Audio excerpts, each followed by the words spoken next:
এই জন্য হয়তো বলে এই যে কি বলে 30 বছর বয়সে 30 লাখ টাকা দেয় তুমি কি করবা, যদি এই 60 বছর বয়সে 60 লাখ টাকা দেয় তুমি কি করবা, যদি 30 বছর বয়সে মানে যৌবনতার মানে পূর্ণ যে ইয়েতে ওই সময় যদি তুমি একটু ঘুরতেই না পারো নাকি শাওন, কি বলছিস? সেটা অবশ্যই ঠিক। মানে ঘোরাঘুরির ভিতরে যে একটা না টাকা থাকলে যে ঘোরা হবে বিষয়টা এমনও না, ঘোরাঘুরির ভিতরে একটা আলাদা ফিল আছে।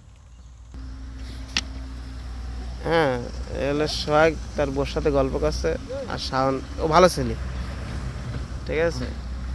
এই জিনিসটা যারা মানে পঞ্চগড় এলাকা তাদের কাছে কোনো বিষয় না, কিন্তু আমাদের কাছে বিশাল বিষয়। আর এই জিনিস সবচেয়ে বড় বিষয় হলো এইরকম পাথর যখন দেখা যাবে যে সরাসরি উত্তোলন করছে বা তুলছে, মানে তখন গেছে সুন্দর, জীবনে কত প্যারা যে আমরা নিই, খুব ভালো লাগবে।